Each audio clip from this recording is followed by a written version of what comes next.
감사합니다. 기도하겠습니다. 하나님 아버지, 내가 갖고 있는 소유가 주께로부터 왔다는 믿음을 가지고 구별하여 각양의 목적 가운데 하나님께 올려드린 물질이 있습니다. 하나님 이 물질을 받으시며 하나님의 영광을 위하여, 주의 뜻을 위하여 귀히 쓰임 받을 수 있도록 하나님 복의 복을 허락하여 주시옵소서.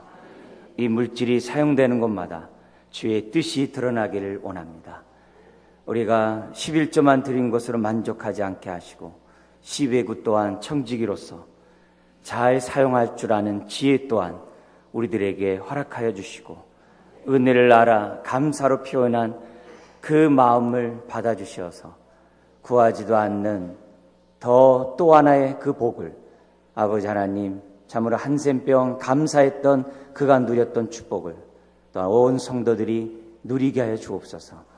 뿐만 아니라 이 교회가 꿈꾸고 바라고 기대하고 수고하고 노력하는 그 모든 것들이 성령 안에서 열매를 맺어갈 수 있도록 도우시고 그 열매를 통하여 많은 사람들이 주의 영광을 보며 함께 주님을 위하여 살아가는데 부족함이 없는 교회들로 삼아 주옵소서. 아버지 하나님, 공급하시는 하나님의 은혜가 각 가정과 일터 가운데 넘쳐나게 해주시옵시고 아버지 하나님의 돌보시는 크신 은혜가 이들을 통하여 증거되고 나타나게 하여 주옵소서. 감사드리며 예수님의 이름으로 축복하며 기도드리옵나이다. 아멘. 반갑습니다. 네, 저렇게 보니까 이게 연륜이 이렇게 다 이렇게 묻어 나오는 교회 같아요. 교회가 그래도 37년 됐다는 얘기 들었는데 딱 와서 보니까 느끼겠네요. 느끼겠고 또 여러분들이 얼마나 많은 수고들을 또 1세대 분들이 많이 하셨을까 이런 것들을 생각해 보면서 이제 마음이 또 이렇게 짠합니다. 여러분 1세대가 열심히 이뤄놓은 그 일에 또 다음 2세대가 또 열심히 동참하면 이 배는 잘 나갑니다. 근데 2세대가 왔다고 해서 1세대가 뒷짐지면 제자리 걸음합니다. 그러니까 1세대는 항상 그런 여러 가지 환경과 여건을 만들어 놨으면 2세대는 더욱더 아주 힘써서 이 교회를 하나님 뜻 가운데 정말 섬겨나가고 갖고 나갈 때 하나님 기뻐할 줄 믿습니다. 그래서 다 합력해서 다 선을 이루어야 돼요. 청지기 사역 헌신, 청지기 헌신 예배라는 말은 많이 들어봤어도 이렇게 시무 헌신 예배라는 얘기는 제가 이렇게 머리 털라고 처음 들어봤습니다. 그렇지만 이렇게 들으면서도 굉장히 의미가 있다 이런 생각을 또 가져봐요. 왜냐하면 이 말이 그냥 생긴 말이 아닐 거 아니에요. 그죠? 담임 목사님으로부터 뭔가 많은 생각 속에서 교회 전통 속에서 나온 다른 교회에서 쓰지 않는 그 단어를 지금 쓰고 계시거든요. 청지기 시무 예배 하면서 저도 다시 한번 주님 앞에 서는 그런 마음으로 또 이 시간 하나님이 저에게 주신 또한 은혜들을 나누는 시간 됐으면 좋겠습니다. 여러분 예수 그리스도를 믿는 순간에 직분이 다 주어져요.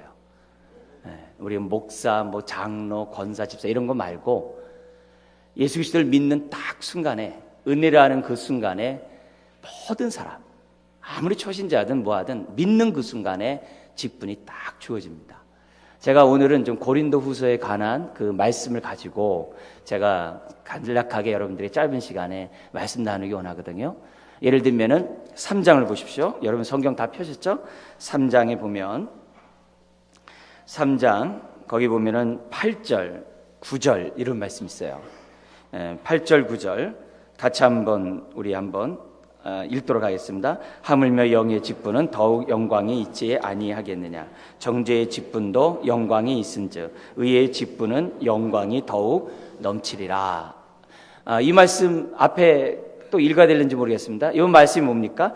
이 땅에는 정죄의 직분이 있고 뭐가 또 있다는 거예요? 의의 직분이 있다고 했어요. 정죄의 직분은 뭡니까? 모세를 통해 주어진 율법. 율법이 주어진 목적은 사람들 죄 아래 정죄 아래 가두는 거죠. 왜요? 은혜 앞으로 나오라고. 그죠? 당신 지금 이런 상황이니까 살기 위해서 은혜 앞에 나오시오. 복음 앞으로 나오시오. 그렇게 하는 것이 정죄 직분이죠. 근데 그 정죄 직분도 일시적인 거거든요. 그럼에도 불구하고 그것이 영광이 있다고 그랬어요. 그런데 복음의 직분을 맡은, 의의 직분을 맡은 저와 여러분들은 모세의 직분보다 더 영광이 있다라고 설명을 해요. 근데 의의 직분을 거기 보면은 3장 6절에는 뭐라고 그래요? 새 언약의 일꾼이라는 표현을 썼어요. 새 언약의 일꾼. 예수 그리스도를 믿는 순간에 우리가 새 언약의 자녀가 되잖아요.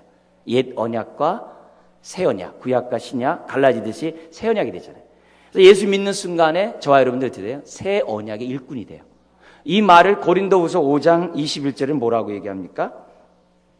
5장 20절 이하의 그런 말씀에 보면은 뭐라고 그래요? 너희는 하나님과 화목하라. 심지어는 거기 보면 우리 19절에서부터 쭉 18절에서부터 쭉 나오고 있는데 어떤 직분을 얘기합니까? 거기 보니까 18절에 화목하게 하는 직분, 이런 얘기를 했어요. 그러니까 새 언약의 직분이나 화목하게의 직분이나 의의 직분이나 다 똑같아요. 예수 그리스도를 믿는 순간에 직분이 다 주어져요. 나 초신자인데요. 그게 아니에요. 믿는 순간에, 은혜를 아는 순간에 내 삶이 역사의 BC와 AD가 있는 것처럼 인생에 예수 그리스도를 믿기 전과 믿고 난 다음이 확 달라져요. 은혜를 발견하는 순간, 우리가 구원을 얘기할 때 내가 죄사함 받고 영생 얻었다, 이런 차원에서만 구원 이해하면 안 됩니다. 하나님의 입장에서 구원을 볼 수 있어야 돼요. 하나님 입장에서 구원을 보면 뭡니까? 너를 나의 소유된 백성으로, 자녀로, 언약의 자녀로 내가 삼는 것이 구원입니다. 그래서 구원이 내가 그냥 내 입장에서만 이렇게 살아가다가 영생 하나 선물 탁 받고, 예를 들면 한 손에 들고 막 이렇게 살아가다가 필요하면 영생 한번 보고, 이런 차원이 아니라 예수 그리스도를 믿는 순간에 내 인생이 완전히 달라요. 종이었다가 자유인으로, 새로운 피조물로, 새 언약의 자녀로 확 바뀌는 줄 믿습니다. 그렇기 때문에 내 삶이 어떻게 돼? 거기에 걸맞는 삶을 살죠. 은혜에 걸맞는 삶을 살게 돼 있어요. 옛사람을 날마다 벗어버리고 날마다 새 사람을 덧입으려고 애쓰게 돼 있어요. 왜요? 우린 새 언약의 직분자니까, 하나님의 새 언약의 백성이니까, 화목의 직책을 다 받았으니까. 성경에서 또 베드로전서 2장 9절에서는 또 무슨 얘기예요? 예수 믿는 사람을 왕 같은 뭐라고 그럽니까? 제사장이라고 그랬어요. 여러분, 제사장에는 재물이 있어야 돼요. 성경에는 재물 두 가지를 얘기했어요. 하나는 뭡니까? 내 자신. 그죠? 우리를 산 제물로 드려라. 그래서 로마서 12장부터 15장까지 산 제물, 우린 그걸 갖다가 삶의 예배, 의의 삶이 뭐냐를 12장부터 15장까지 쭉 설명을 해요. 거기에 이제 하이라이트가 뭡니까? 연약한 자의 약점을 예수님처럼 감당하는 것. 그게 로마서 15장 1, 2절이에요.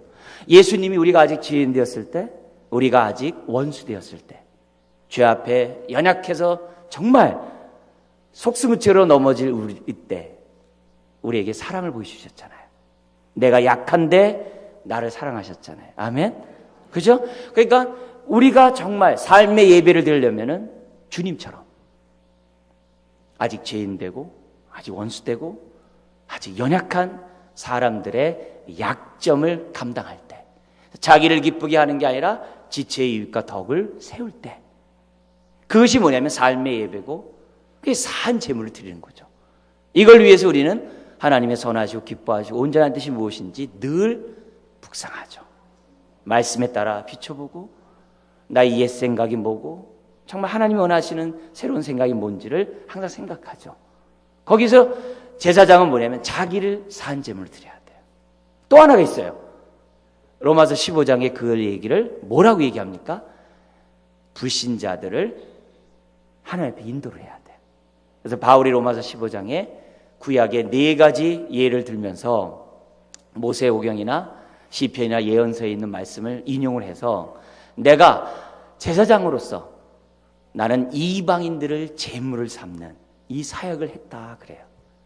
그래서 제사장들은 뭐냐면은 영혼 구원에 힘을 써야 돼요. 영혼 구원에 힘을 써야 돼요. 그래야지만이 하나님 앞에 제사장으로서의 소임을 다하는 거예요. 영혼 구원에서 뭐 하냐?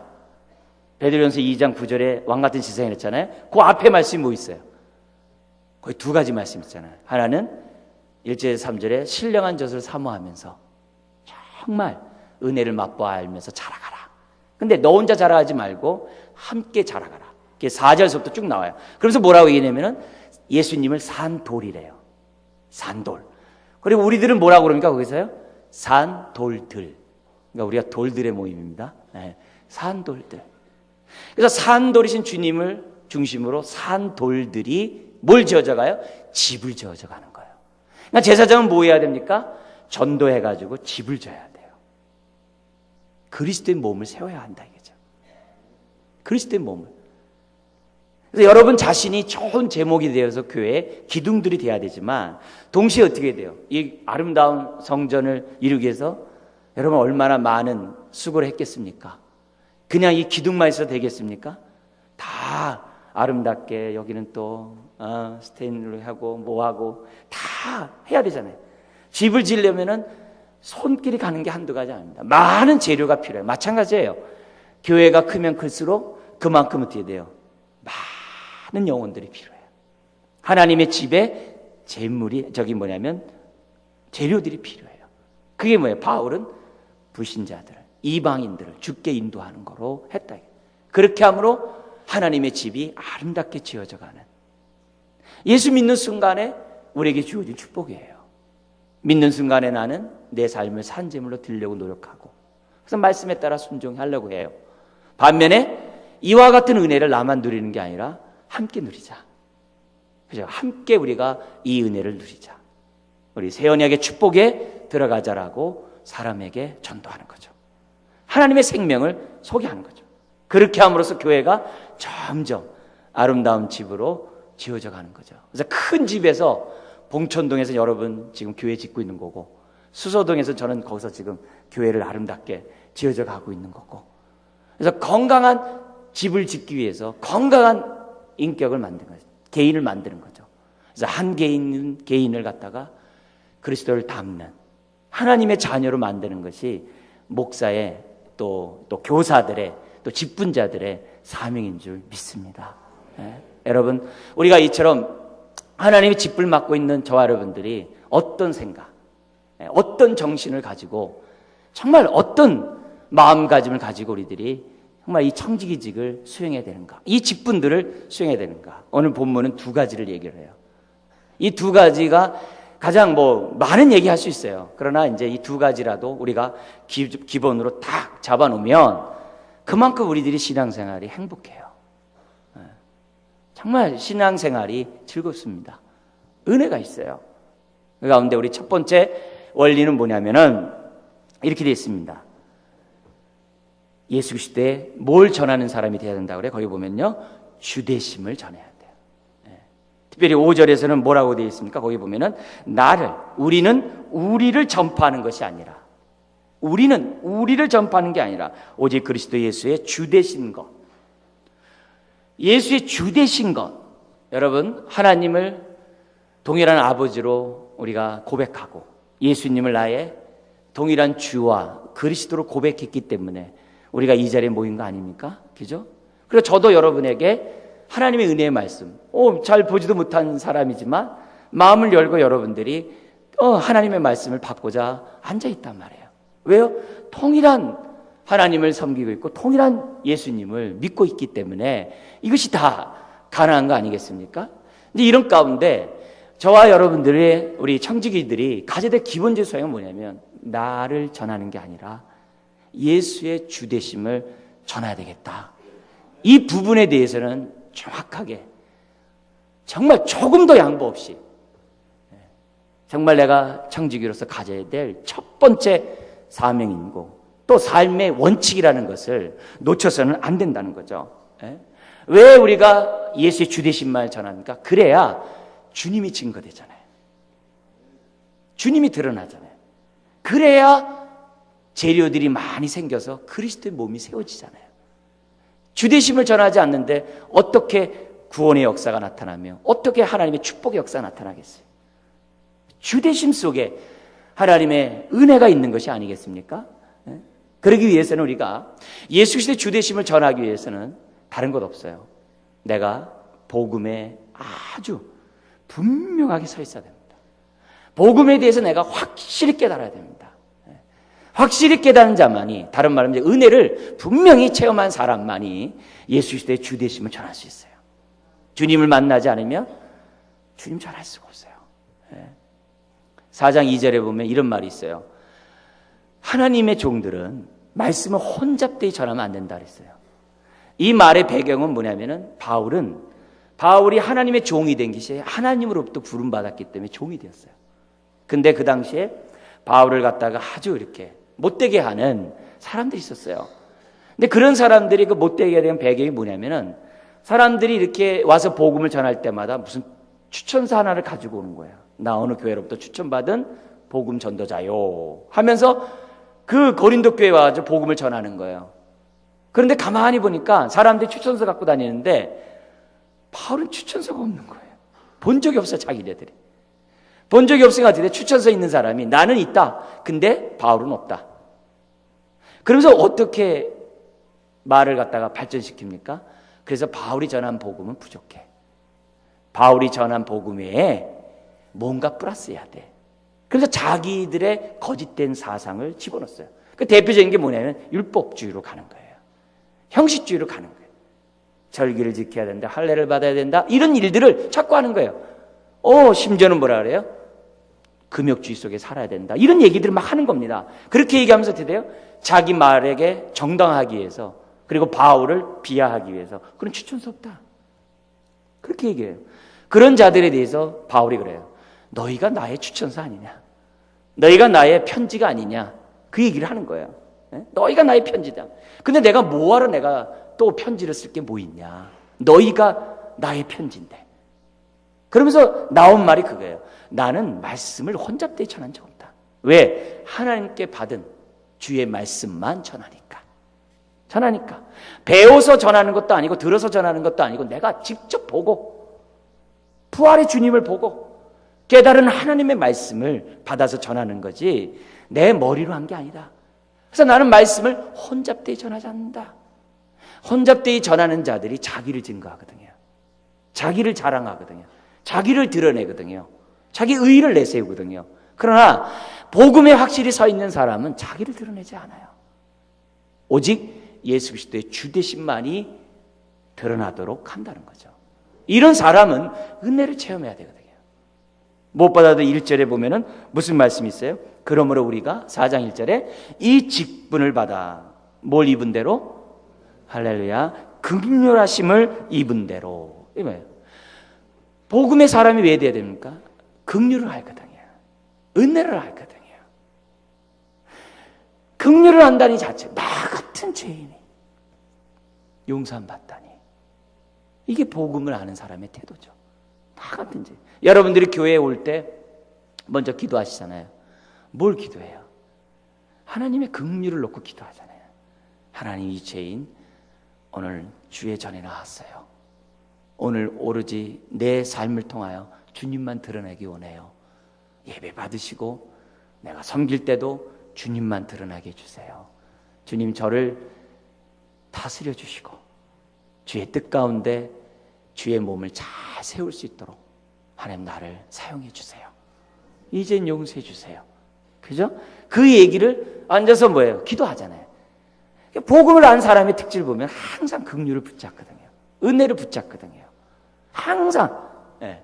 그건 기본적이에요. 이런 것 없이 내가 복음을 알았다라고 말할 수 없어요. 이런 사람, 은혜를 아는 사람, 긍휼함을 아는 사람이 예수 그리스도에 뭘 전하는 거예요? 주되심을 전하는 거예요.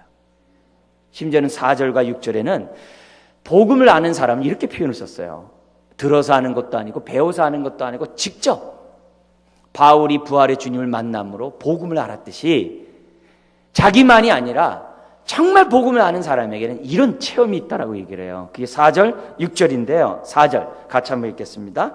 그 중에 이 세상의 신이 믿지 아니하는 자들의 마음을 혼미하게 하여 그리스도의 영광의 복음의 광채가 비치지 못하게 함이니 그리스도는 하나님의 형상이니라. 6절이요. 어두운 데에 빛이 비치라 말씀하셨던 그 하나님께서 예수 그리스도의 얼굴에 있는 하나님의 영광을 아는 빛을 우리 마음에 비추셨느니라. 할렐루야. 여러분, 요한복음 1장 14절에 뭐가 있어요? 말씀이 육신에 우리 가운데 거하심에 우리가 그 영광을 뭐하니? 그 영광을 보니 뭐 했다고요? 보니 말씀이 육신이 되어 우리 가운데 계시는 그 주님, 그 주님을 보면서 뭐라 해요? 그 영광을 보니 독생자의 영광이요 은혜와 진리가 충만하더라. 아멘. 요한복음 1장에서 하나님 믿는 사람을 뭐라고 했냐? 영광을 본 자라고 얘기했어요. 바울도 지금 뭐 얘기하는 거예요? 나 영광을 봤다는 거예요. 영광을 봤다는 거예요. 복음을 배워서 하는 게 아니라, 들어서 하는 게 아니라는 거예요. 예수를 주라고 고백하는 것이 그냥 습관에 의해서 되는 게 아니라 이게 은혜를 안 자가 마음에서부터, 주님을 만난 자가 마음에서부터 나오는 그 고백이 예수는 나의 주라는 것. 여러분 시편 119편 130절에 보면 하나님의 말씀을 펼 때 말씀으로 또 빛이 비춰져서 우둔한 자가 지혜롭게 된다는 말씀이 있어요. 그래서 말씀을 내가 정말 목마른 사슴같이 내가 사모한다 그랬어요. 말씀이 나에게 비춰진 경험이 있어야 돼요. 비춰진 경험, 그 경험이 딱 있을 때 바울 같은 건 잊질 못해요. 그래서 그 은혜를 생각할 때마다 뭐라고 그래요? 나는 죄인 중에 괴수요. 정말 모든, 정말 마지막에 있는 성도보다 더 못하다고 얘기를 해요. 가식일까요? 아니에요. 은혜를 알았기 때문에 그렇게 얘기하는 거예요. 주님을 만났기 때문에 바울이 그런 고백을 하는 거죠. 아무나 하는 게 아니죠. 그래서 우리가 복음을 안다는 얘기는 빛이 비춰져야 되는 거예요. 그리스도 안에 있는 그 영광의 그 빛이 내 마음에 비춰져서 시편 19편이 있어요. 말씀의 빛에 대한 아주 좋은 말씀이에요. 119편과 함께 지혜의 서적, 지혜 시편인데 19편이 두 가지가 있어요. 하나님이 세상을 정말 사랑하셔서 두 가지 축복을 주셨어요. 하나님은 아는, 그게 뭐냐면 자연 계시고 하나는 특별 계시예요. 특별히 특별 계시를 이렇게 얘기를 해요. 태양의 온기를 피하는 자 아무도 없다. 그렇게 얘기를 해요. 그게 이제 뭐냐면 일반 계시의, 자연 계시의 하이라이트예요. 태양의 온기를 피할 자 없다. 근데 태양은 어디예요? 우리 살갗만 비춰요. 근데 그 다음 구절이 놀라워요. 하나님의 말씀은 빛으로서 우리의 영혼 깊숙한 곳까지 비치느니라. 할렐루야. 그래서 그 결과 뭐가 나옵니까? 그 결과 뭐가 나요? 숨긴 죄악을 회개하게 되고, 내가 하나님 앞에 고의로 범죄한 죄악들을 발견하게 되고, 심지어는 나도 미처 깨닫지 못했던 죄들을 보게 되고, 그래서 하나님 앞에 이렇게 돼요. 그 빛을, 죄임을 받으면 뭐 얘기해요? 통회하고 자복하는, 아까 우리 기도하시면서 하셨던 것처럼 상한 마음을 갖게 되죠. 상한 마음을 갖게 되는 거죠. 그래서 그것이 너무 깊다 보니까 어디까지 고백이 나와요? 로마서 우리 7장 같은 데 보면 뭐예요? 오라 나는 공고한조로다. 누가 나를 이 사망의 몸에서 해방하랴. 원하는 바 선을 행치 아니하고 원치 않은 바 악을 행하는도다. 오라 나는 공고한조. 그런 고백은 머리로 되는 게 아니에요. 하나님의 은혜의 빛을 경험한 사람이 하나님 앞에 회개하고 또 회개했는데도 이렇게 죄가 많은 나였다니. 은혜를 알기 전에는요, 죄가 죄인지 잘 모릅니다.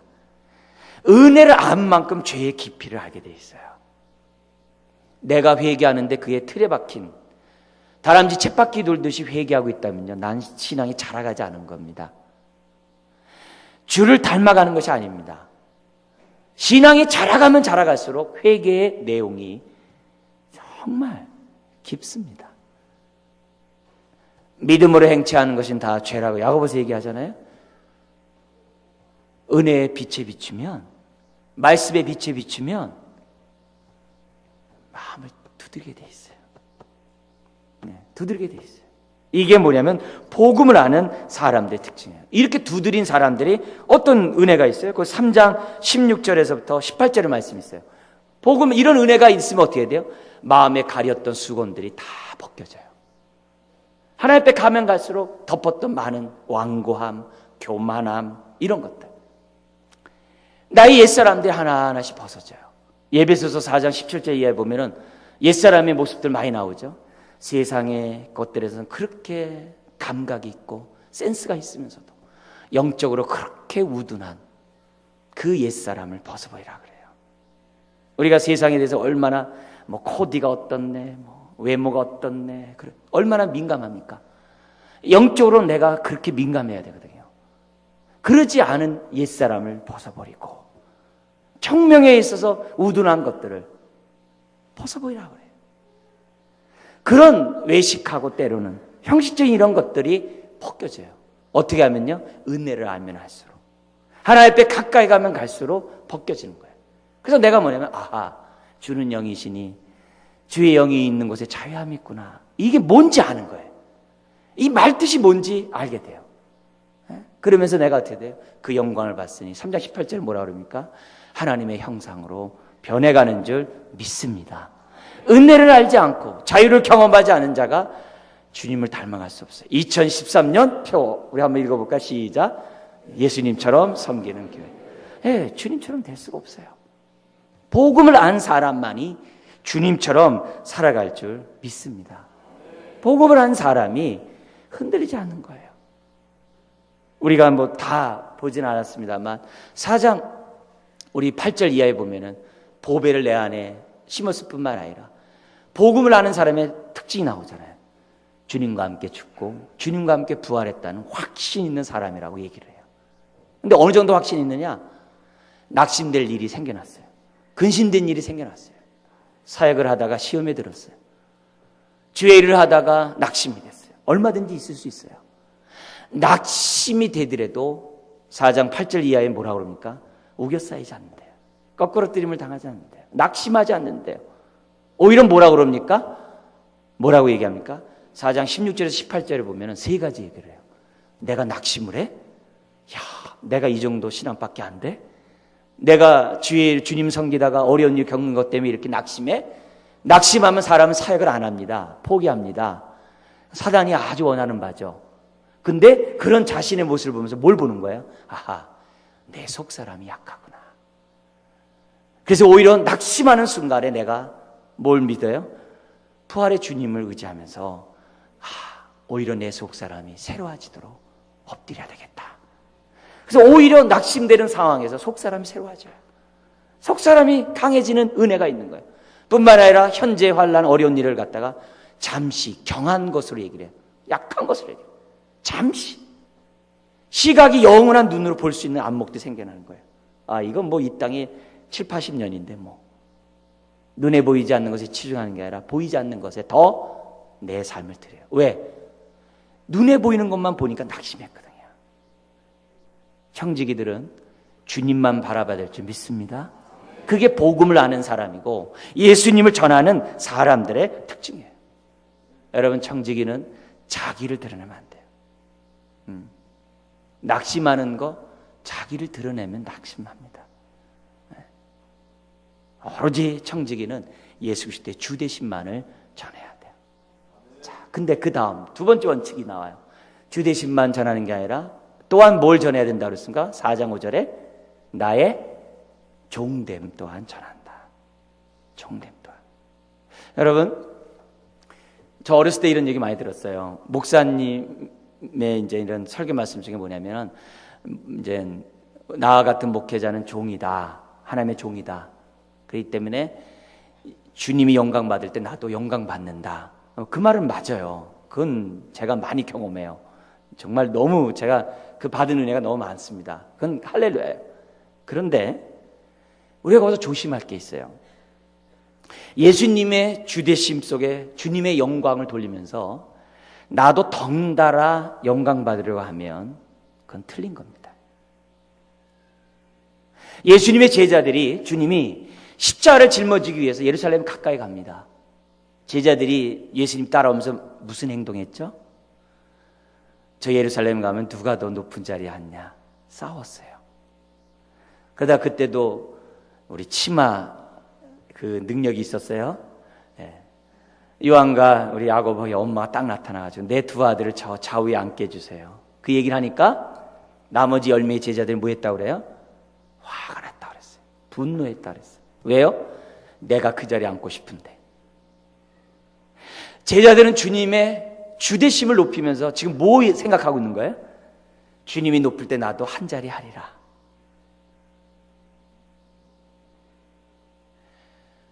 유월절 예식을 하면서 새 언약식을 체결하는데 아무도 발을 닦으려고 하지 않는 거예요. 그래서 예수님 뭐 하셨어요? 허리에 수건을 두르시고 종의 모습으로 제자들의 발을 닦죠. 너희들도 이같이 하라. 크고자 하느냐 섬기라. 나는 섬김을 받으려 온 게 아니라 도리어 섬기러 왔다. 우리가 착각하지 말아야 될 게 이겁니다. 예수 그리스도의 주되심, 나를 통해 주님이 영광 받더라도 나는 뭐예요? 영광 받지 못할 수가 있어요. 고린도후서가 뭡니까? 바울의 사도 변론서예요. 하도 사도를 믿지 않으니까 자기 사도직을 변론을 한 게 고린도후서예요. 근데 사도 하면은 우리 거창한 거 있잖아요. 막 능력을 행하고 말씀 계시를 막 전하고 뭐 이런 것만 얘기하더라도 나를 통해 믿는 사람이 어떻고 죽은 자가 살아나고 병든 자가 낫고 이런 것만 해도 얼마나 많습니까? 바울이 얼마나 많이 했어요. 근데 그것보다 더 많은 지면을 차지하는 게 있어요. 저 13장까지. 그게 뭡니까? 나 의도 터졌다. 굶주렸다. 배고팠다. 도망다녔다. 심지어는 내가 어떻게 돼요? 살수만까지 끊어졌고 내 스스로 사형 선고의 언도를 받았다라고 이젠 죽었구나까지 생각한 삶 살았다. 자신이 어떻게 돼요? 이 땅에서 정말 고통과 고난받은 그 얘기를 1장에서부터 13장까지 쫙 얘기를 해요. 그래서 무명한 자 같으나 유명한 자고 없는 자 같으나 있는 자고 죽은 자 같으나 난 산 자다. 너희들이 나를 인정해 주지 않아도 상관없다. 그래서 고린도전서 4장에 뭐래? 사람들은 사람들의 편견에 따라서 움직이잖아요. 평판에 따라서 행동하잖아요. 우리 다 그런 모습이 있거든요. 근데 바울이 뭐라 해요? 나 다른 사람의 평판 신경 안 쓰겠다. 그렇게 얘기를 해요. 그리고 나도 내 자신을 판단하지 않겠다. 다만 하나님이 나를 판단할 줄 믿는다. 이렇게 하면서 자기 길을 갔던 사람이에요. 바울이 얼마든지 자기 주장할 수 있고 얼마든지 자기가 요구할 것들이 많았어요. 근데 포기했어요. 고린도 교회 어린 신자들의 눈높이에 맞게끔 요구를 했어요. 그들이 감당하지 못한 것들을 요구하지 않았어요. 감당할 수 없으니까 아예 어떻게 돼요? 바울이 자기 스스로 생계를 유지해 나가요. 또 그걸 놓고 사람들은 또 시비를 걸어요. 뭔가 캥기는 게 있으니까 지 혼자 돈 벌어서 선교사역 한다고. 남들은 다 받아서 하는데. 왜요? 성도를 잘 아니까 눈높이로 하는 거죠. 그게 뭐예요? 그게 종됨의 모습이에요. 디모데전서 3장에 보면 바울로 하여금 교회를 섬겨 나갈 때 교회를 어떻게 섬겨야 하냐면서 6장까지 써놨어요. 그런 가운데 교회는 진리의 기둥의 터다. 그래서 이 교회를 잘 섬겨라 하면서 1장에는 교회는 진리의 말씀의 터 위에 세워되고 2장에서는 기도하는 자로 만들 때 특별히 남자들로 하여금 기도하게 하라. 여러분 교회에서 남자가 기도하면 그 교회 부흥합니다. 남자가 기도하기 어렵거든요. 기도가 중요해요. 말씀과 기도가 중요하다. 그리고 동시에 왜 사람이 중요하다.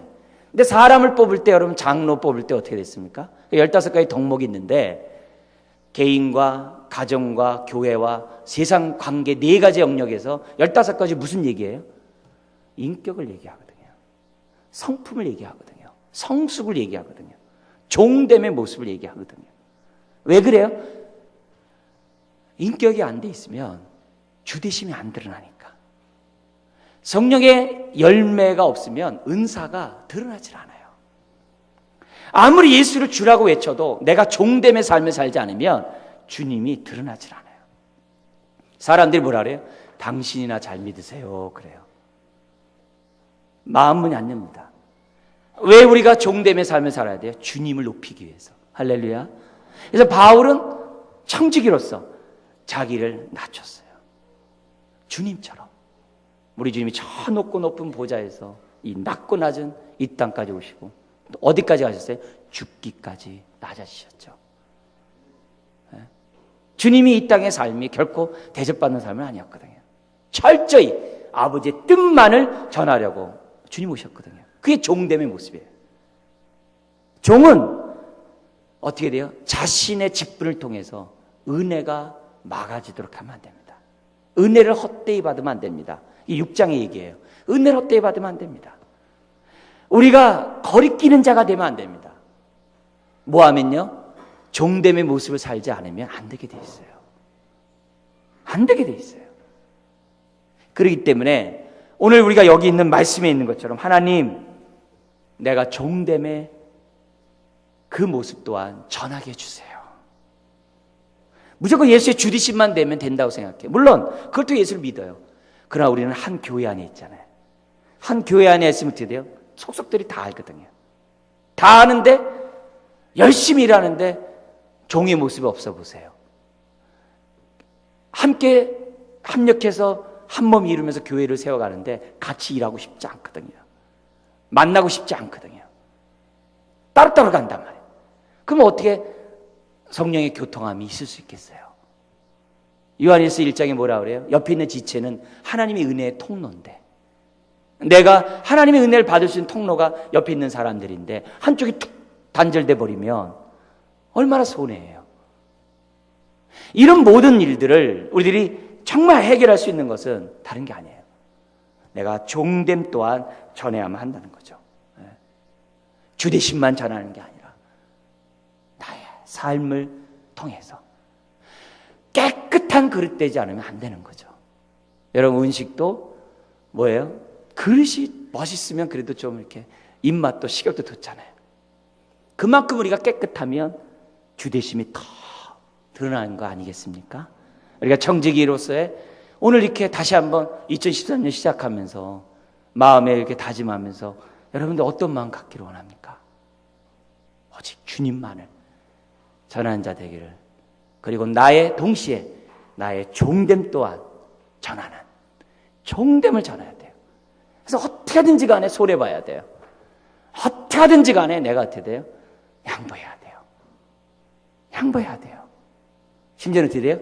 대접받고 싶은 대로 대접해야 돼요. 왜? 다른 게 없어요. 오로지 주님만이 내 삶을 통해 드러나야 되니까. 드러나야 되니까. 우리 일심교회 얼마나 좋습니까? 이 한마음이 되어야 되려면 어떻게 돼요? 종이 돼야 돼요. 종됨의 마음을 갖지 않으면 우리는 안 됩니다. 자, 근데 이렇게 종됨의 삶을 살아갈 때 오는 축복이 있어요. 그게 뭘까요? 주님을 닮아가요. 주님을 닮아가요. 종됨 없이 주님 닮지 않습니다. 주님 닮아가요. 섬길수록 주님 닮아가요. 그리고 또 어떤 축복이 있을까요? 섬길수록 자유함이 있어요. 자유함이 있어요. 그것도 어떤 자유함이에요? 진정한 자유가 있어요. 갈라디아서 5장 13절 이하에 나오죠. 주어진 자유가 있어요. 예수 믿으면 죄사함 받고, 죄책으로부터 자유함 받고, 옛생활로부터 자유함 받고, 불확실한 미래로부터 자유함 받고. 예수 믿으면 주어져요. 주어진 자유예요. 축복이에요. 근데 이 자유를 나를 위해 쓰지 않고 다른 사람을 자유케 하는데 쓰는 걸 갖다가 종노릇이라고 그랬어요. 그래서 너희들이 피차 사랑으로 종노릇하라. 이것이 율법의 완성이니라. 그래서 우리가 섬길수록 주님 닮아갈 뿐만 아니라 내가 뭐가 돼요? 자유를 누리되 진정한 자유인이 돼요. 진정한 자유인이 되면 뭐가 될까요? 영육간의 하나님의 축복이 우리의 삶 속에 부어지는 거죠. 내가 복의 통로가 되는 거죠.